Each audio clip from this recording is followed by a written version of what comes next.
2000 పైసలకు పోలీసులు, లెక్కలేనంత మంది డిఎస్పీలు, డిఐజీ ఇక్కడే తిష్టేసినాడట. నాకు ఆశ్చర్యం అనిపించింది. అసలు వీళ్ళంతా కూడా నా సెక్యూరిటీ కోసం కాదు, వీళ్ళంతా జగన్ వస్తా ఉన్నాడు అని అంటే జగన్ను చూడడానికి అభిమానులు ఎవరైనా వస్తారేమో, ఆ అభిమానులను ఆపడం కోసం ఇంతమందిని ఉపయోగిస్తూ ఉన్నారు. అంటే ఎంత వ్యతిరేకత చంద్రబాబు నాయుడు గారి ప్రభుత్వం మీద ఉంది అని చెప్పడానికి, ఎంతగా చంద్రబాబు నాయుడు గారు తన పాలనను చూసి తానే భయపడతా ఉన్నాడు అని చెప్పడానికి ఇంతకన్నా ఇంకా వేరే నిదర్శనాలు కూడా అవసరం లేదు. ఎవరైనా ఎక్కడైనా పాలన చేస్తే బ్రహ్మాండమైన పాలన అందించి ప్రజల మన్ననలు పొంది ఆ మన్ననలతో ఆశీస్సులతో వచ్చే పాలన చూసి సంతోషపడాలి. కానీ ఇక్కడ అడుగు పెట్టినప్పటి నుంచి, పాలన మొదలైనప్పటి నుంచి సూపర్ 6లు సూపర్ 7లు అని అంటూ ప్రజలంతా వెన్నుపోటు పొడిచాడు. పాలనంతా అబద్ధాలు మోసాలతో కూడిన పాలన చేశాడు. వ్యవస్థలన్నీ పూర్తిగా నీరుగారిపోయిన పరిస్థితులు కనిపిస్తూ ఉన్నాయి. స్కూళ్ళు నాశనమైపోయాయి. విద్యా దీవెన వసతి దీవెన అందక 6 క్వార్టర్స్ 6 త్రైమాసికాలు ఫీజులు అందక, విద్యా దీవెన వసతి దీవెన అందక పిల్లలు చదువులు మానేస్తూ ఉన్న పరిస్థితులు, నాడు నేడు ఆగిపోయిన పరిస్థితులు, గోరుముద్ద అన్నది రోజుకొక మెనూతో పిల్లలకు ఆహ్లాదకరమైన తిండి అప్పట్లో వస్తూ ఉంటే ఈరోజు స్కూళ్ళల్లో తిండి తినాలంటే భయపడే పరిస్థితులకి పిల్లలు వెళ్ళిపోయిన పరిస్థితులు, నాడు నేడు పనులు ఆగిపోయిన పరిస్థితులు, ఇంగ్లీష్ మీడియం గాలి కొదిలేసిన పరిస్థితులు, టోఫుల్ అనేది 3వ తరగతి నుంచి ఒక పీరియడ్ దాకా తీసుకొచ్చిన చరిత్ర గత పాలనలో మాకుంటే, ఇంగ్లీష్ మీడియంను టోఫుల్ పీరియడ్లను ఎత్తేసిన చరిత్ర చంద్రబాబుకు ఉంది. ఆరోగ్యశ్రీ సేవలు గత 14 నెలలుగా చంద్రబాబు నాయుడు ముఖ్యమంత్రి అయిన తర్వాత నెలకు 300 కోట్ల రూపాయలు ఖర్చు అయ్యే ఆరోగ్యశ్రీని దాదాపుగా 4000 కోట్ల రూపాయలు బకాయిలు పెట్టాడు ఈ పెద్ద మనిషి. ఆరోగ్య ఆసరా గాలికెళ్ళిపోయిన పరిస్థితి. మా ప్రభుత్వ హయాంలో 25 లక్షల దాకా ఉచితంగా వైద్యం తీసుకునే పేదవాడు గర్వంగా, ఏ పేదవాడైనా హాస్పిటల్కు, కార్పొరేట్ హాస్పిటల్కు వెళ్ళి తలెత్తుకుని వైద్యం చేయించుకునే ఆ పేదవాడు వైద్యం అందక నెట్వర్క్ హాస్పిటల్స్ ఈరోజు బోర్డు తిప్పేసిన పరిస్థితుల మధ్య ఈరోజు పేదవాడి ఆరోగ్యం నడుస్తూ ఉంది. ఈరోజు రైతులకు ఏ పంటకు కూడా గిట్టుబాటు ధర రాని పరిస్థితి. చంద్రబాబు నాయుడు గారి పుణ్యాన ఉచిత పంటల బీమా గాలికి వదిలేసిన పరిస్థితి. చంద్రబాబు నాయుడు గారి పుణ్యాన రైతులకు అందుతా ఉన్న రైతు భరోసా అన్న పథకం చంద్రబాబు నాయుడు గారి దగ్గరుండి కూనీ చేసిన పరిస్థితి. రైతు వ్యవసాయం చేసుకోవడం చంద్రబాబు నాయుడు గారి పాలనలో రైతులు ఆత్మహత్య శరణ్యమన్న పరిస్థితిలోకి ఈరోజు వ్యవసాయం దిగజారింది. రాష్ట్రంలో ఈరోజు లా అండ్ ఆర్డర్ పూర్తిగా దిగజారిపోయిన పరిస్థితి. రెడ్ బుక్ రాజ్యాంగం ఈరోజు రాజ్యాంగం వెళ్తా ఉన్న పరిస్థితి. సూపర్ 6లు సూపర్ 7లు మోసాలే అయి ఇంతకుముందు జగన్ ఉన్నప్పుడు ఇస్తా ఉన్న ప్రతి పథకము రద్దయిపోయి ఈరోజు ప్రజల బతుకులు, పేదవాడి బతుకులు ఈరోజు అల్లాడుతూ ఉన్న పరిస్థితులు ఈరోజు రాష్ట్రంలో కనిపిస్తూ ఉన్నాయి. ఇలాంటి పరిస్థితుల్లో చంద్రబాబు నాయుడు గారు ప్రజలకు సమాధానం చెప్పుకోలేక, ప్రజలు ఎక్కడ గొంతు విప్పుతారేమో అని చెప్పి ఆ గొంతును నొక్కడానికి చంద్రబాబు చేస్తూ ఉన్న ప్రయత్నమే ఈ రెడ్ బుక్ రాజ్యాంగం. నిజంగా ఈరోజుసారి గమనించినట్లయితే ఇదే ప్రసన్న నా పక్కన ఉన్నాడు. నెల్లూరులో జరిగిన ఈ 2 ఉదంతాలు చెప్తా, ఎంతగా దిగజారిపోయాడు చంద్రబాబు నాయుడు అని చెప్పడానికి 2 ఉదంతాలు స్పష్టంగా కనిపిస్తాయి. నా పక్కన ప్రసన్న ఉన్నాడు. 6 సార్లు తాను ఎమ్మెల్యే. అలాంటి ప్రసన్నను చంద్రబాబు నాయుడు గారు గతంలో ఎప్పుడు జరగల ఇలాంటి పరిస్థితులు. రాష్ట్రంలో ప్రత్యర్థులు ఎవరైనా కూడా ప్రెస్ స్టేట్మెంట్లు ఇచ్చుకుంటూ ఉంటారు. అటువైపున ఉన్న పార్టీ వాళ్ళు ఇటువైపున వాళ్ళు ప్రెస్ స్టేట్మెంట్లలో స్టేట్మెంట్లు ఇస్తారు, ఇటువైపున వాళ్ళు అటువైపున వాళ్ళని కూడా ప్రెస్ స్టేట్మెంట్లలో ఇస్తారు స్టేట్మెంట్లు. అటువైపున ఉన్న వాళ్ళు ఇటువైపున అన్అబ్జెక్షనబుల్ లాంగ్వేజ్ వాడినప్పుడు ఇటువైపున ఉన్న వాళ్ళు కూడా అన్అబ్జెక్షనబుల్ లాంగ్వేజ్తో అటువైపున వాళ్ళని కూడా విమర్శిస్తూ ఉండడం ప్రజాస్వామ్యంలో మనం రోజు చూస్తూ ఉన్న పరిస్థితి. కానీ ఎప్పుడూ కూడా ఇలా మనుషులను చంపేయడానికి, ఏకంగా 80 మందిని 100 మందిని ఇళ్లకు పంపించేసేసి వాళ్ళు తాగుండి రాడ్లతోనూ కర్రలతోనూ మారునాయుధాలతోనూ వచ్చి కార్లను కూడా తిప్పివేసి పడేసే పరిస్థితిలోకి వాళ్ళు వచ్చి ఇల్లు మొత్తం ధ్వంసం చేసి ఇంట్లో 83 ఏళ్ల ప్రసన్న అమ్మ, ఆవిడ మహిళ కాదా అని అడుగుతా ఉన్నా నేను. ఆవిడను బెదిరించి, ఆ సమయంలో ప్రసన్న ఇంట్లో లేడు కాబట్టి సరిపోయింది. ఒకవేళ ప్రసన్న ఆ సమయంలో ఇంట్లో ఉండింటే ప్రసన్నను చంపేసే కార్యక్రమం కూడా జరిగి ఉండేది కాదా అని అడుగుతా ఉన్నా. ఇలాంటి దిగజారిపోయిన రాజకీయాలు గతంలో ఎప్పుడూ మేము చూడాల.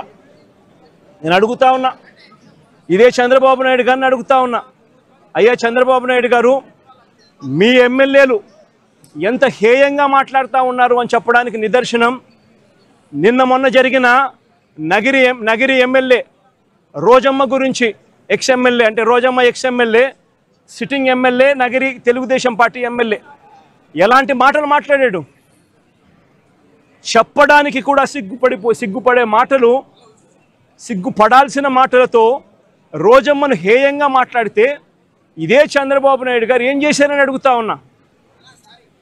మొన్న జెడ్పీ చైర్మన్ హారికమ్మ కారు ఆపి అద్దాలు పగలగొట్టి కర్రలతో దాడులు చేసి కారులో తాను తన మొగుడు ఉండగానే దుర్భాషలాడుతూ అన్యాయమైన తిట్టులు తిడుతూ వారి మీద దాడి చేయడం అన్నది మీ డిక్షనరీలో అర్థం ఏమిటి చంద్రబాబుని అడుగుతా ఉన్నా. మా మాజీ మంత్రి రజనమ్మ ఎంతటి దారుణమైన భాషతో మీ తెలుగుదేశం నాయకులు మాట్లాడారు అని అడుగుతా ఉన్నా. నేను అడుగుతా ఉన్నా, ఇవన్నీ జరుగుతూ ఉన్నప్పుడు మీ మంత్రుల ఇళ్లకు, మీ ఎమ్మెల్యేల ఇళ్లకు ఇదే మాదిరిగానే మా వాళ్ళను కూడా పంపించి హత్య చేయించే కార్యక్రమం మొదలెడితే రేపొద్దున రాజ్యాంగం అనేది బతుకుతుందా అని అడుగుతా ఉన్నా. రాష్ట్రంలో లా అండ్ ఆర్డర్ అనేది ఏమైనా ఉంటుందా అని అడుగుతా ఉన్నా. ఎలాంటి బీజం వేస్తూ ఉన్నారు చంద్రబాబు, సిగ్గుతో తలంచుకోవాలా నువ్వు చేస్తూ ఉన్న పనులకు అని చెప్పి చంద్రబాబు నాయుడిని గట్టిగా మందలిస్తూ ఉన్నా. ఏదైనా రాజ్యాంగంలో ఉన్నప్పుడు, కాన్స్టిట్యూషన్లో ఉన్నప్పుడు డెమోక్రసీకి వాల్యూ ఇవ్వాలి.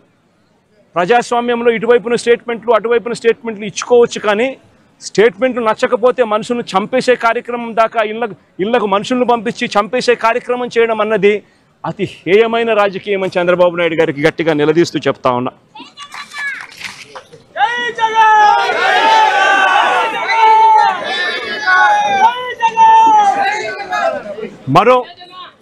మరో ఉదాహరణ, నా పక్కనే ఉన్న గోవర్ధన్ అన్న కూతురు. నేను అడుగుతా ఉన్నా, గోవర్ధన్ అన్న జైల్లో పెట్టినప్పుడు వీళ్ళింట్లో బాధ ఉండదా అని అడుగుతా ఉన్నా. వీళ్ళందరూ పిల్లలు కాదా అని అడుగుతా ఉన్నా. వీళ్ళందరికీ బాధ కలగదా అని అడుగుతా ఉన్నా. ఏం తప్పు చేశాడని చెప్పి గోవర్ధన్ అన్నను జైల్లో పెట్టారని అడుగుతా ఉన్నా. ఏకంగా 14 కేసులు, గోవర్ధన్ అన్న మీద పెట్టిన కేసులు ఏకంగా 14 కేసులు. ఒక కేసు అయిపోతూనే ఆ కేసు అయిపోయిన వెంటనే మరో కేసు పెడతా ఉన్నారు.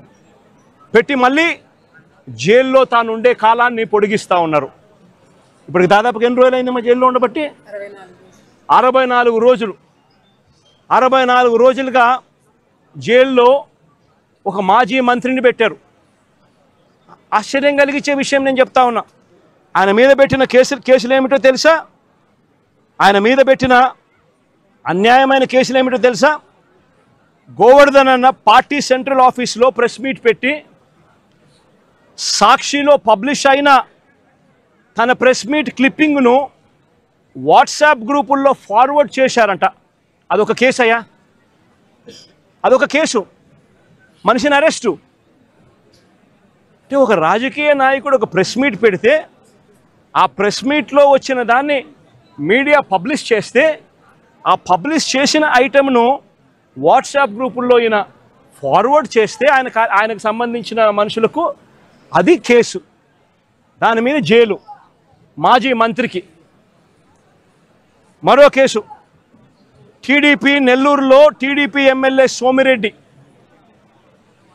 వ్యతిరేకంగా ప్రెస్ మీట్ పెడితే దానికి సంబంధించిన వీడియోను కాకాని ఫార్వర్డ్ చేశారంటూ ఇంకో కేసు పెట్టారు. అడుగుతా ఉన్నా, ఒక రాజకీయ నాయకుడు ప్రెస్ మీట్ పెడితే ఆ ప్రెస్ మీట్ తాను పెట్టిన దాన్ని తాను మళ్ళీ ఫార్వర్డ్ చేస్తే దాని మీద మళ్ళీ కేసు. ఉచితంగా తెలుగుదేశం పార్టీ ఇసుకే అన్నారు. ఉచితంగా ఇసుక అన్నారు. ఎక్కడ ఉచితంగా ఇసుకిస్తున్నారని అడుగుతా ఉన్నా. వైఎస్ఆర్ కాంగ్రెస్ పార్టీ హయాంలో రాష్ట్ర ఖజానాకు సంవత్సరానికి 750 కోట్ల ఆదాయం వచ్చేది. ఈరోజు రాష్ట్ర ఖజానాకు ₹1 రావడం లేదు ఆదాయం. రేటు చూస్తే ఇసుక గత ప్రభుత్వంలో మా ప్రభుత్వ హయాంలో కన్నా డబల్ రేటుకి అమ్ముతూ ఉన్నారు ఇసుకను. విచ్చలు విడిగా దోచేస్తూ ఉన్నారు రాష్ట్రాన్ని. అలాంటి సందర్భంలో ఇసుక ఉచితంగా దొరకడం లేదని, మీరు చెప్పింది ఇసుక ఉచితంగా ఇస్తామని చెప్పారు, ఆ ఇసుక ఉచితంగా దొరకడం లేదని భవన నిర్మాణ కార్మికులు నిరసన తెలిపితే ఆ గతంలో పోలిస్తే రేటు డబల్ అయ్యింది అని చెప్పి వాళ్ళంతా కూడా నిరసన తెలుపుతూ ఉంటే దానికి గోవర్ధన్ అన్న సంఘీభావం తెలిపాడు అని చెప్పి ఆ తెలిపిన దానికి మరో కేసు. ప్రజాస్వామ్యం ఎలా ఉందో చూడమని చెప్పి నేను అడుగుతా ఉన్నా. మీ ద్వారా రాష్ట్ర ప్రజలందరికీ కూడా విజ్ఞప్తి చేస్తూ ఉన్నా. ప్రజాస్వామ్యం ఎంత దారుణంగా ఉంది అని చెప్పడానికి జరుగుతూ ఉన్న ఈ ఘటనలు ఎలా అద్దం పడతా ఉన్నాయో గమనించమని అడుగుతా ఉన్నా. మరో కేసు వెంకటాచలం మాజీ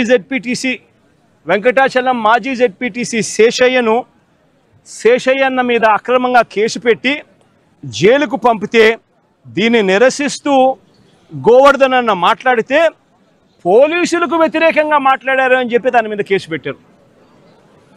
నేను అడుగుతా ఉన్నా, నువ్వు ఏకంగా ఒక జెడ్పీటీసీని తీసుకొని పోయి అక్రమ కేసు నువ్వు పెడితే, నువ్వు అక్రమ కేసు పెట్టినావు అని చెప్పి ఆధారాలతో మాట్లాడిన ఆ వ్యక్తి మీద పోలీసులకు వ్యతిరేకంగా మాట్లాడారని చెప్పి కేసులు పెట్టడం ఎంతటి దారుణమో ఆలోచన చేయమని చెప్పి నేను కోరుతా ఉన్నా.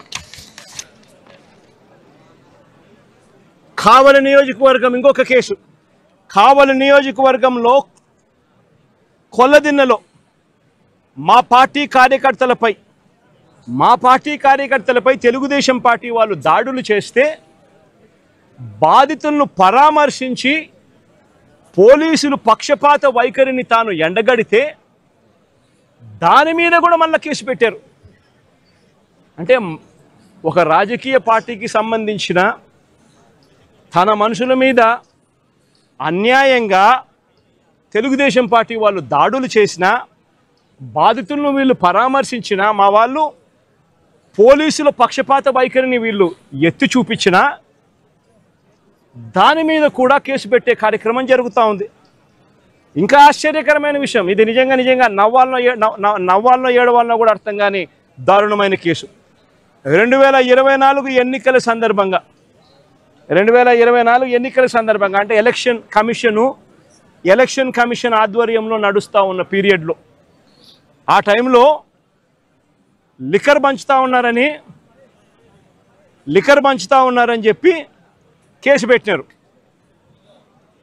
లిక్కర్ పంచుతా ఉన్నారని కేసు పెడితే తర్వాత మళ్ళీ చంద్రబాబు నాయుడు గారి ప్రభుత్వం వచ్చిన తర్వాత దాని మీద దర్యాప్తు కూడా పూర్తి చేసి ఛార్జ్ షీట్ కూడా వేసినారు కదా, అయిపోయింది కదా. మళ్ళా సంవత్సరం తర్వాత అదే ఛార్జ్ షీట్లోకి మళ్ళీ వెళ్ళి గోవర్ధన్ రెడ్డిని ఇప్పుడు ఇరికిస్తూ ఉన్నారు. ఏమయ్యా ఇది నాకు అర్థం కావడంలా. ప్రజాస్వామ్యంలో బతుకుతా ఉన్నామా? ప్రజాస్వామ్యంలో బతకడం లేదా? ఇంతకన్నా దారుణమైనది ఏమైనా ఉంటుందా? అది కూడా తప్పుడు వాంగ్మూలాలు మళ్ళీ ఇప్పుడు సృష్టించి ఆ గ్రామంలో ఏదో లిక్కర్ పంచుతా ఉంటే ఎవడో ఎందుకు పంచుతున్నారని అడిగినాడంట. ఈయన ఎందుకు పంచుతావా అని మీరు అడుగుతారా అని కొట్టమని చెప్పి ఈయన చెప్పినాడంట అని ఇప్పుడు కేసు పెడతారు. ఎంతటి దారుణంగా జరుగుతూ ఉందో ఒకసారి చూడమని అడుగుతా ఉన్నా. మరో కేసు, అక్రమంగా క్వాడ్స్ తవ్వకాలు చేశారని కాకాని గోవర్ధన్ రెడ్డిపై పోలీసులు మరో కేసు పెట్టారు. నిజంగా ఒక మంత్రిగా ఉన్న వ్యక్తి ఒక మైన్లో క్వాడ్స్ తవ్వకాలు చేశారు అని చెప్పి కేసు పెట్టడం అంటే ఎంత దారుణమైన ఆలోచన చేయమని అడుగుతా ఉన్నా. ఈ కేసులో పసలేదు అని చెప్పి కోర్టు నిర్ధారించి A1, A2, A3లకు యాంటిసిపేటరీ బెయిల్ కూడా ఇచ్చింది. గోవర్ధన్ అన్న A4, మరి A1 A2 A3కి యాంటిసిపేటరీ బెయిల్ ఇచ్చినప్పుడు A4 వచ్చేసరికి మాత్రం ఏకంగా జైల్లో పెట్టినారు.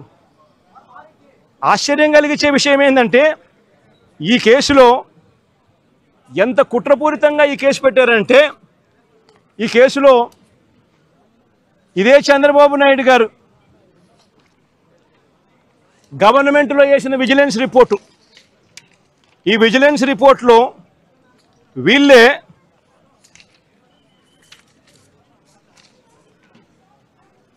the village revenue officer Sri Siddam Pullaya also confirmed that no quarrying activities had been carried out for the past 4 years. ఈ లేసిన విజిలెన్స్ రిపోర్ట్లోనే ఇదే ఊర్లోనే తాటిపర్తి అనే విలేజ్లో ద విలేజ్ రెవెన్యూ ఆఫీసర్ సిద్ధం పుల్లయ్య అనే వ్యక్తి కన్ఫర్మ్ చేసినాడంట, no quarrying activities had been carried out for the past 4 years అని. నేను అడుగుతా ఉన్నా, ఏందయ్యా ఇది, నాకు అర్థం కావడం లేదంట. ఈ కేసు సరిపోదు అని చెప్పి ఈ కేసులో పసలేదని ఏకంగా SC ST కేసు పెట్టారు. మళ్ళీ దీంట్లో మైనింగ్లో SC ST కేసు పెట్టినారు. నిజంగా ఎంత దారుణమైన వీళ్ళ పరిస్థితి ఏమిటి అని ఆలోచన చేయమని అడుగుతా ఉన్నా. సేడిజం అన్నది చంద్రబాబు నాయుడులో నరాలలో సేడిజం అన్నది ఎంతగా ఉంది అని చెప్పడానికి ఇవన్నీ కూడా నిదర్శనాలు కావా అని అడుగుతా ఉన్నా. మరో కేసు, ఇదేమన్నా ఇంతకుముందు చూసింది, మరో కేసు ఇదేంది, మాగుంట శ్రీనివాసరెడ్డి అనే వ్యక్తి MP, ఆయన నాలెడ్జ్ తెలియకోకుండా ఎవరో మైనింగ్ పర్మిషన్ తీసుకున్నారట, ఇల్లీగల్గా మైన్ చేశారంట, ఫోర్జరీ సంతకాలట. ఆ కేసు ఎప్పుడు పెట్టినాము? మా ప్రభుత్వ హయాంలో మేము బుక్ చేసిన case.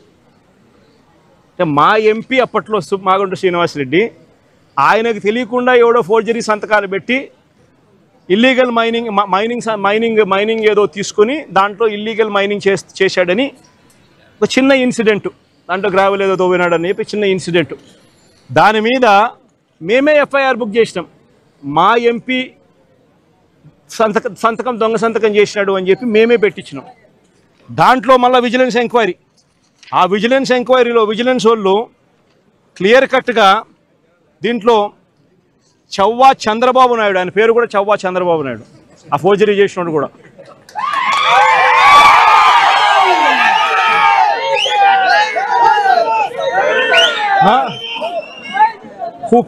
who paid the initial amount through 5 demand drafts as a purchaser అని రాసినాడు.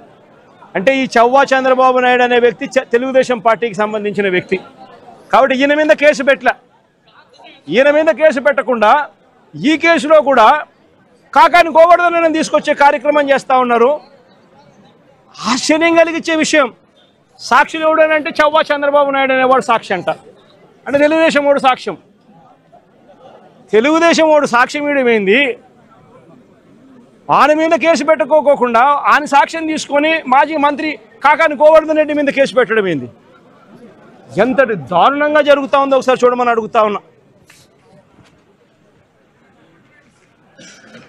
ఆయన ఇల్లు 100 కోట్ల రాజభవనం అని చెప్పి అని ఇంకొకటి, ఇల్లీగల్గా ఆయన సంపాదించిన ఆస్తిలో 100 కోట్ల రాజభవనం పెట్టాడని అని ఇంకొకటి.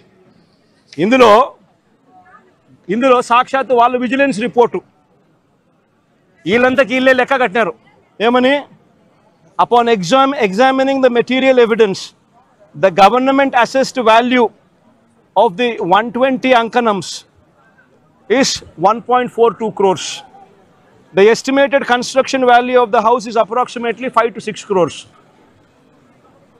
And వీళ్ళ లెక్కల ప్రకారం 6-7 కోట్లు దాటినప్పుడు ఇక్కడ 100 కోట్లు అని చెప్పి ఆయన మీద ఇంకొక తప్పుడు ఆరోపణలు చేయడం ధర్మమేనా అని అడుగుతా ఉన్నా.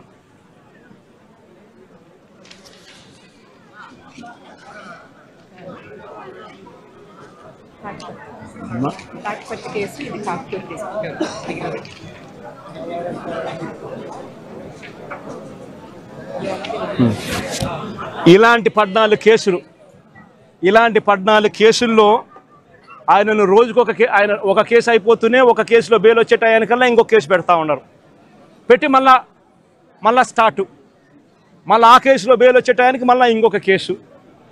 ఈ మాదిరిగా దారుణంగా రాష్ట్ర ప్రభుత్వంలో కేసులు ఎదుర్కొంటా ఉన్న వాళ్ళు ఎంతమందో తెలుసా? ఈరోజు ఈ రాష్ట్రంలో ఆశ్చర్యం కలిగించే విషయం ఏమిటంటే, ఈరోజు రాష్ట్రంలో ప్రతి ఒక్కరికి కళ్ళ ఎదుటే కనిపిస్తూ ఉంది ఈ రాష్ట్రంలో కరప్షన్ ఎంత జరుగుతూ ఉంది అని. విచ్చలు విడిగా కరప్షన్ ఏ స్థాయిలో జరుగుతూ ఉందని రాష్ట్రంలో ప్రతి ఒక్కరికి కూడా కళ్ళ ఎదుటే కనిపిస్తూ ఉంది. ఈరోజు రాష్ట్రంలో లిక్కర్ మాఫియా చేశారు. రాష్ట్రంలో లిక్కర్ షాపులు అన్నీ కూడా ఎవరికి ఉన్నాయి అని అందరికీ తెలుసు. ఏ నియోజకవర్గానికి వెళ్ళినా కూడా ఆ ఎమ్మెల్యే ఆ లిక్కర్ మాఫియా కార్టెల్ బాసు అని చెప్పి ఎవడైనా చెప్తాడు. ఏ నియోజకవర్గం వెళ్ళినా కూడా ప్రతి గ్రామంలోనూ ఆక్షన్ను బాడి బెల్ట్ షాపులు నడిపిస్తూ ఉన్నారన్న సంగతి ప్రతి ఒక్కరికి తెలుసు. ఏ నియోజకవర్గంలో అయినా కూడా ఇల్లీగల్ పర్మిట్ రూములతో లిక్కర్ అమ్ముతున్నారు అనే సంగతి కూడా అందరికీ కనిపిస్తూ ఉంది. ఈ ఇల్లీగల్ పర్మిట్ రూమ్లో అయినా కూడా, ఈ బెల్ట్ షాపుల్లో అయినా కూడా ఎంఆర్పి రేటు కన్నా ఎక్కువ రేటుకు లిక్కర్ అమ్ముతున్నారు అన్న సంగతి కూడా అందరికీ తెలుసు. రాష్ట్రంలో ప్రతి ఒక్కరికి ఇదంతా కనిపిస్తూ ఉంది. సాక్షాత్తు డిఐజీల ఆధ్వర్యంలో డిఎస్పీల ఆధ్వర్యంలో సిఐలు, వీళ్ళే ఒక ముఠా, మాఫియా ముఠా. వీళ్ళే డబ్బులు కలెక్ట్ చేస్తారు, వీళ్ళే అలా అమ్మనిస్తారు, అలా అమ్మిన దానికి వీళ్ళే డబ్బులు తీసుకుంటారు, వీళ్ళే ఎమ్మెల్యేలకు డబ్బులు ఇస్తూ ఉన్నారు. చివరికి ఎమ్మెల్యేలకింత, చంద్రబాబుకింత, మధ్యలో పోలీసులకింత అని ఏకంగా పోలీస్ మాఫియా నడుపుతూ ఉన్నారు డిఐజీల ఆధ్వర్యంలో చంద్రబాబు నాయుడు గారి ఆంధ్ర రాష్ట్రంలో ఏ నియోజకవర్గంలో తీసుకున్నా కూడా అక్కడ ఇసుక అన్నది యథేచ్ఛగా దోపిడీ జరుగుతూ ఉంది. మిషన్లు పెట్టి కొట్టేస్తూ ఉన్నారు. ఎక్కడ ఉచితంగా ఇసుక ఇస్తూ ఉన్నారని అడుగుతా ఉన్నా. కళ్ళ ఎదుటే కనిపిస్తూ ఉంది. నియోజకవర్గంలో ఏ మైన్స్ ఉన్నా, ఎందుకు ఇదే నెల్లూరు జిల్లాలో సిలికా క్వాడ్స్ దోచేస్తూ ఉన్నారు ఏకంగా. ఎవడు సిలికా మైన్స్, ఎవడు క్వాడ్స్ మైన్స్ ఎవడుకున్నా కూడా వాళ్ళు ఇక్కడ లోకల్గా ఉన్న విపిఆర్ అనే ఆయన పెద్ద మనిషికి ఆయన ద్వారానే అమ్మాల. ఇష్టం వచ్చిన రేటుకి అమ్మకూడదు. ఆయన ఫిక్స్ చేసిన ఆ రేటుకే ఆయన ద్వారానే అమ్మాల. నెల్లూరులో ఉన్న సిలికా మైన్స్లో ఉన్న ప్రతి ఒక్కరికి తెలిసి ఈ విషయం. కోర్టు కేసు వేసినారు. సిలికా ఓనర్స్ అందరూ కోర్టు కేసు వేసినారు. ఇదేం అన్యాయమయ్యా, ఇది మాకు మైనింగ్ పర్మిట్లు ఎందుకు ఇవ్వడం లేదయ్యా, మైనింగ్ పర్మిట్లు ఒక మాఫియా ఫామ్ చేసి ఈ రూట్లో వస్తేనే మైనింగ్ పర్మిట్లు ఇస్తారని చెప్పడం ధర్మమేనా అని చెప్పి ఏకంగా కోర్టులో కేసు వేసినారు. సిలికా క్వాడ్స్ ఈయన కలెక్ట్ చేస్తాడు, ఈయన ఇంత పెట్టుకుంటాడు, నారా లోకేష్ బాబుకు చంద్రబాబు నాయుడుకి ఇంత పంపిస్తున్నాడు. ఏ నియోజకవర్గంలో తీసుకున్నా కూడా ఆ నియోజకవర్గంలో మైన్స్ ఏదున్నా కూడా ఆ మైన్స్ ప్రతి మైన్లోనూ కూడా ఎమ్మెల్యే గారిని కలవాలా, పోలీసులు హుకుం జారీ చేస్తారు, డబ్బులు కలెక్ట్ చేస్తారు, ఎమ్మెల్యే గారికి ఇంత ఇవ్వాలా, మిగతాది పోలీసులు ఇంత పెట్టుకుంటారు, పైకి పంపిస్తా ఉన్నారు డబ్బులు మిగతాది. ఏ నియోజకవర్గంలో చూసుకున్నా కూడా విచ్చలవిడి పేకాట క్లబ్బులు. ప్రతి పేకాట క్లబ్కు కూడా రేటును బట్టి 10,000 రూపాయలు పేకాట క్లబ్ అయితే నెలకు 6 లక్షలు ఇవ్వాలి. 5 లక్షల రూపాయలు పేకాట క్లబ్ రన్ చేసేది అయితే ఏకంగా వెస్ట్ గోదావరి జిల్లాల్లో అయితే ఏకంగా ఒక పేకాట క్లబ్బుల్లోనే ₹1 కోటి ఇస్తున్నారు. విచ్చల విడిగా కరప్షన్ జరుగుతూ ఉంది. పోలీసుల సమక్షంలో, పోలీసుల ఆధ్వర్యంలో మాఫియా ఫామ్ చేసి ప్రతి నియోజకవర్గంలో జరుగుతాను. నియోజకవర్గంలో ఏ పరిశ్రమ ఉన్నా కూడా ఆ పరిశ్రమ నడుపుకోవాలి అని అంటే ఆ పరిశ్రమ యజమానులు వచ్చి ఎమ్మెల్యేకి ఇంత డబ్బు ఇవ్వాలా, పోలీసులు లేకపోతే ఎమ్మెల్యేని కలసమని చెప్పి ప్రోత్సహించేట్టుగా వీళ్ళు పోయి ప్రెజర్ పెడతారు, ఎమ్మెల్యే మనుషులను పంపిస్తారు, ఫ్యాక్టరీలో ప్రొడక్షన్ ఆగిపోతుంది. ఆ ఎమ్మెల్యేను పోయి యాజమాన్యం పోయి కలిసి ఆయనకు తులమో ఫలమో చేతిలో పెట్టాలా నెల, అందులో ఆయన ఎమ్మెల్యే ఇంత పెట్టుకుంటాడు, డిఐజీ ఆధ్వర్యంలో పోలీసులకు ఇస్తాడు, పోలీసులు కొంచెం పెట్టుకొని మిగతాది పెద్దబాబుకు చిన్నబాబుకు పంపిస్తూ ఉన్నారు. రాష్ట్రంలో విచ్చలు విడిగా కరప్షన్ జరుగుతూ ఉంది, కళ్ళ ఎదుటే కనిపిస్తూ ఉంది. కానీ ఇంత కళ్ళ ఎదుట ఇవన్నీ కూడా కనిపిస్తూ ఉన్నా కూడా ఎవ్వరూ కూడా మాట్లాడకూడదు. విచ్చలు విడిగా భూములు శనిక్కాయలకు బెల్లాలకు అమ్మేస్తారు. ఇలా కావలసిన వాళ్ళకు వీళ్ళకి నచ్చినోడు ఎవడన్నా ఉన్నాడంటే 99 పైసలకు భూములు ఇస్తారు. వీళ్ళకి నచ్చినోడు ఎవడన్నా ఉన్నాడు అని అంటే ఏకంగా 30 ఏళ్ళ కాంట్రాక్టు 40 ఏళ్ళ కాంట్రాక్టు రూపాయిన్నర ఇస్తే చాలంటారు. విచ్చలవిడిగా భూములు శనక్కాయలకు బెల్లాలకు అమ్మేస్తూ ఉన్నారు. 4 రూపాయల 60 పైసలకు పీపీఎల్ చేసుకుంటా ఉన్నారు. 2 రూపాయల 49 పైసలకు మేము ఆ రోజుల్లో పీపీఎల్ చేసుకుంటే నానా యాగి చేసిన ఇదే పెద్ద మనుషులు. అంత విచ్చలవిడిగా కరప్షన్ ఒక వైపున జరుగుతూ ఉంది. మరోవైపున సూపర్ 6 సూపర్ 7లు గాలికి ఎగిరిపోయాయి. ప్రతిదీ కూడా మోసమని తేలిపోయింది. వ్యవస్థలన్నీ కూడా పూర్తిగా నీరుగారిపోయిన పరిస్థితులు కనిపిస్తూ ఉన్నాయి. ఏ మనిషి కూడా సంతోషంగా లేని పరిస్థితిలో చంద్రబాబు ప్రభుత్వంలో కనిపిస్తూ ఉంటే ఈ మనుషుల తరపున ఈ ప్రజల తరపున ఏ గొంతు వినపడకూడదు అని చెప్పి ఏకంగా ఈ పెద్ద మనిషి పిన్నెల్లి రామకృష్ణారెడ్డిని జైల్లో పడేసినాడు. 4 సార్లు ఎమ్మెల్యే. దళిత మాజీ ఎంపీ నందిగాం సురేష్ను 190 రోజులు జైల్లో పెట్టినాడు. ఈయన దళిత మాజీ ఎంపీ. మాజీ మంత్రి జోగి రమేష్ కొడుకును రాజీవ్ అనేవాడిని ఆయనను జైల్లో పెట్టినాడు కేసులు పెట్టి. వల్లభనేని వంశీని ఒక కేసు అయిపోయిన తర్వాత మరో ఒక కేసు చిత్రహింసలు పెడుతూ జైల్లో పెట్టారు ఈ పెద్ద మనిషి. ఎంపీ మిథున్ రెడ్డిని కేవలం పెద్దిరెడ్డి రామచంద్రారెడ్డి చంద్రబాబు నాయుడును ఆయన కాలేజీ టైంలో ఈయన ఇద్దరు కాలేజీలలో స్టూడెంట్గా ఉన్నప్పుడు ఇద్దరు కలిసి చదువుకున్నారని, ఆ కలిసి చదువుకున్నప్పుడు పెద్దిరెడ్డి రామచంద్రారెడ్డి చంద్రబాబు నాయుడు చెప్పుతో కొట్టినాడు అని చెప్పి. అంతే. పెద్దిరెడ్డి రామచంద్రారెడ్డి చిన్నప్పుడు చేసిన ఆ చిన్న గొడవ చంద్రబాబు నాయుడు మనసులో ఎంతగా నాటుకొని పోయింది అంటే ఏకంగా పెద్దిరెడ్డి రామచంద్రారెడ్డి కొడుకును ఎట్ట తిరిగి జైల్లో పెట్టాలా, పెద్దిరెడ్డి రామచంద్రారెడ్డికి మనక్షోభ కలిగించాలా అని ఎంత సేడిస్టిక్గా ఆయన వ్యవహరిస్తూ ఉన్నాడు అని చెప్పడానికి ఇదొక నిదర్శనం. కాలేజీ టైంలలో గొడవలు జరుగుతూ ఉంటాయి, కొట్టుకుంటూ ఉంటారు. పిల్లోళ్ళన్నా కొట్టుకోకుండా ఉంటారా? పిల్లోళ్ళన్నప్పుడు చంద్రబాబు నాయుడు ఉడుకు రక్తంలో ఉంటాడు, మా పెద్దిరెడ్డి రామచంద్రారెడ్డి అన్న ఉడుకు రక్తంలోనే ఉండింటాడు. తపానాలు పీకింటాడు. ఏం తప్పేముంది? ఆ టైంలో జరిగింటాయి. ఆ జరిగిందని గుర్తుపెట్టుకొని సేడిజంగా ఇన్ని సంవత్సరాల తర్వాత కూడా ఆయన కొడుకును కూడా జైల్లో పెట్టించాలని చెప్పి ఇంతగా తాపత్రయపడతా ఉన్నాడంటే చంద్రబాబు నాయుడు, ఈయన మనిషిలోని విషం, ఈ మనిషిలోని రాక్షసత్వం ఎంతగా ఉంది అని చెప్పడానికి ఇదొక నిదర్శనం. మరొకరు చెవిరెడ్డి భాస్కర్ రెడ్డి. పాపం చెవిరెడ్డి భాస్కర్ రెడ్డి ఏం తప్పు చేసినాడో నాకైతే తెలియదు. కేవలం ఆయన చంద్రగిరి కాన్స్టిట్యున్సీకి ఎమ్మెల్యే కావడం. ఇదే చంద్రగిరి కాన్స్టిట్యున్సీ చంద్రబాబు నాయుడు సొంత కాన్స్టిట్యున్సీ. ఇదే చంద్రబాబు నాయుడు సొంత కాన్స్టిట్యున్సీ చంద్రగిరిలో 1983లో 1978లో ఆయన కాంగ్రెస్ పార్టీలో మంత్రిగా ఉండి పోటీ చేసి 17,000తో ఓడిపోయినాడు చంద్రగిరి కాన్స్టిట్యున్సీలో 1983లో. ఆ తర్వాత ఆయన ఓడిపోయి మళ్ళీ వాళ్ళ మామను కాళ్ళు పట్టుకొని గడ్డం పట్టుకొని మళ్ళీ 1989లో తెలుగుదేశం పార్టీలో చేరి అక్కడ రాజ్యమేలి కుప్పం అనే నియోజకవర్గాన్ని, బీసీలు అధికంగా ఉన్న కుప్పం అనే నియోజకవర్గంలోకి వెళ్ళి పోటీ చేస్తూ ఉన్నాడు. ఈ చంద్రగిరి నియోజకవర్గం ఆయన చేతుల్లో నుంచి వెళ్ళిపోయింది అని, ఈ చంద్రగిరి అనే నియోజకవర్గం ఆయన సొంత ఊరుంది కాబట్టి అక్కడ ప్రజలు చంద్రబాబు నాయుడు ఓడించినారు అని బాధ తట్టుకోలేక భాస్కర్ను వేధించి జైల్లో పెట్టించే కార్యక్రమాలు చేస్తూ ఉన్నాడు. చివరికి భాస్కర్ ఒకడే కాదంట, భాస్కర్ కొడుకు మొన్న కంటెస్ట్ చేసినాడు. పాపం లండన్ నుంచి వచ్చినాడు పాపం ఆ పిల్లోడు కూడా మొన్న కంటెస్ట్ చేసినాడు. ఆ పిల్లోని కూడా కేసులో పెట్టినారు. ఇదే పెద్ద మనిషి చంద్రబాబు నాయుడు కొడాలి నానిని, పేర్ని నాని భార్యను కూడా చివరికి అని కూడా చూడకుండా ఆమెను కూడా కేసులో పెట్టాలని చిత్రహింసలే.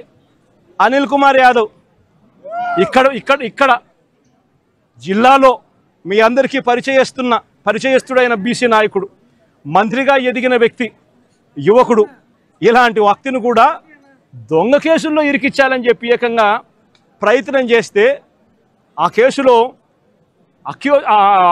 ఆ విట్నెస్ వెళ్ళి జడ్జి ముందర పోలీసులు నన్ను 3rd డిగ్రీ ఉపయోగించి నన్ను దొంగ స్టేట్మెంట్ తీసుకునే ప్రయత్నం చేశారు అని చెప్పి ఏకంగా మెజిస్ట్రేట్ ముందర చెప్పినాడు అని అంటే ఎంతటి దారుణంగా వీళ్ళు పోలీసులను ఉపయోగిస్తున్నారని చెప్పడానికి ఇదొక నిదర్శన. జోగి రమేష్ మరో బీసీ నాయకుడు, సజ్జల రామకృష్ణారెడ్డి మా పార్టీలో మరో సీనియర్ నాయకుడు, ఆయన కొడుకు ఆయన కొడుకును కూడా వదలడంలా, ఆయన కొడుకును కూడా భార్గవరెడ్డి అనే ఆ పిల్లని కూడా వేధించే కార్యక్రమే. వైవి సుబ్బారెడ్డి మరో మా పార్టీకి సంబంధించిన మరో సీనియర్ నాయకుడు, ఆయనను ఒక్కడే కాదు ఆయన కొడుకును కూడా మళ్ళీ తీసుకొచ్చే కార్యక్రమం. దేవినేని అవినాష్ విజయవాడకు సంబంధించి దేవినేని అవినాష్ మా జిల్లా కృష్ణా జిల్లా అధ్యక్షుడు, ఆయనను కూడా చిన్నపిల్లోడని కూడా చూడకుండా ఆయన మీద కూడా కేసులే. తలసిల రఘురాం, అంబటి రాంబాబు, అంబటి మురళి, విడుదల రజని, దళిత ఎమ్మెల్యే చంద్రశేఖర్, బూచేపల్లె శివప్రసాద్, ఉషశ్రీ చరణ్, తోపదుర్తి ప్రకాష్ రెడ్డి, మాజీ ఎంపీ గోరంట్ల మాధవ్, మేరుగ నాగార్జున్, దాడిశెట్టి రాజా, అబ్బాయి చౌదరి, సుధీర్, సత్తెనపల్లె మన తరఫున పోటీ చేయబోతా ఉన్న క్యాండిడేట్, లేళ్ల అప్పిరెడ్డి, గోపిరెడ్డి శ్రీనివాసరెడ్డి, సిదిరి అప్పలరాజు, మరో బీసీ మంత్రి ఉప్పాల రాము, మన ZP chairman Uppala Harika husband, Mondithoka Arun మన పార్టీకి సంబంధించిన ఎమ్మెల్సీ దళితుడు. ఈ నాయకులందరి మీద కూడా తప్పుడు కేసులే. మా ప్రతాప్ అన్న కూడా ఇక్కడే ఉన్నాడు. ప్రతాప్ అన్న కూడా మీద కూడా ఇంకో తప్పుడు కేసు. ఇవి కాక ఇతర నాయకుల మీద, ఇతర కార్యకర్తల మీద సోషల్ మీడియాలో చంద్రబాబు నాయుడు గారి ప్రభుత్వం చేస్తూ ఉన్న అన్యాయాలను ప్రశ్నిస్తూ ఉన్న వాళ్ళ మీద కొన్ని వేల సంఖ్యలో కేసులు పెడతా ఉన్నారు, హరాస్మెంట్ చేస్తూ ఉన్నారు. నేను అడుగుతా ఉన్నా చంద్రబాబు నాయుడు గారిని, అయ్యా చంద్రబాబు, నువ్వు చేసే ప్రతి పని కూడా ఒక తప్పుడు సాంప్రదాయానికి నువ్వు విత్తనం విత్తుతున్నావు. ఇదే విత్తనం రేపొద్దున వృక్షం అవుతుంది. నువ్వు ఏదైతే ఇత్తుతావో అదే పండుతుంది. రేపొద్దున ఎల్లకాలం నీ ప్రభుత్వమే ఉండదు. రేపొద్దున కన్ను మూసుకొని కన్ను తెరిచేసరికి మరో 3 సంవత్సరాలు అయిపోతుంది. 3 సంవత్సరాలు అయిపోతే ఆ తర్వాత వచ్చేది మా ప్రభుత్వం. మా ప్రభుత్వం వచ్చిన తర్వాత ఇదే చంద్రబాబు నాయుడు గారి అడుగులకు మడుగులెత్తిన ఈ పోలీస్ అధికారులకు ఎవరెవరైతే అన్యాయాలు చేశారో, ఎవరెవరైతే తప్పుడు పనులు చేశారో వాళ్ళందరిది కూడా లెక్క జమా తీస్తాం. వాళ్ళందరినీ కూడా చట్టం ముందర నిలబెడతాం. వాళ్ళందరినీ కూడా ఏదైతే మీరు విత్తనం విత్తారో అదే రేపొద్దున రెండింతలై మీకు తిరగబడితే మీ పరిస్థితి ఎలా ఉంటుందో మీ అందరికీ కూడా రేపొద్దున అర్థమయ్యేట్టుగా కూడా ఖచ్చితంగా రాబోయే రోజుల్లో జరుగుతుంది. ఇప్పటికైనా మేలుకో చంద్రబాబు అని చెప్తున్నా, ఇప్పటికైనా చంద్రబాబు తెలుసుకో అని చెప్తా ఉన్నా, ఇప్పటికైనా మీ నైజాన్ని, మీ వైఖరిని మార్చుకో అని చెప్తా ఉన్నా. అలా చెయ్యకపోతే మాత్రం రేపొద్దున జరిగే పరిణామాలకు మాత్రం ఖచ్చితంగా బాధ్యత మీరే వహించవలసి వస్తుంది చంద్రబాబు నాయుడు గారిని. ఆయనకు అడుగులకు మడుగులు ఎత్తే ఈ అవినీతి అధికారులను వీళ్ళందరినీ కూడా హెచ్చరిస్తూ ఉన్నా. అధికారులు కొంతమంది అనుకుంటా ఉండొచ్చు, మేము రిటైర్ అయిపోతామనో, లేకపోతే విఆర్ఎస్ తీసుకొని పోతామనో, లేకపోతే ఇక్కడ నుంచి కనపడకుండా విదేశాలకు వెళ్ళిపోతామేమో అని చెప్పి అనుకుంటా ఉండొచ్చు. ప్రతి అధికారికి చెప్తా ఉన్నా, 7 సముద్రాలు అవుతారు,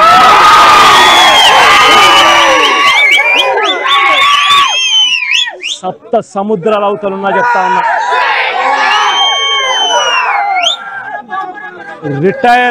రిటైర్ అయి ఉన్నా కూడా చెప్తా ఉన్నా, విఆర్ఎస్ తీసుకొని ఉన్నా కూడా చెప్తా ఉన్నా. ప్రతి ఒక్కరిని పిలిపిస్తాం. ప్రతి ఒక్కరిని కూడా పిలిపించి మీరు చేసిన ప్రతి పని కూడా చట్టం ముందర నిలబెట్టి మీ అందరికీ కూడా ఖచ్చితంగా శిక్ష పడేలా ఖచ్చితంగా అడుగులు పడతాయని మాత్రం ప్రతి ఒక్కరిని హెచ్చరిస్తా ఉన్నా.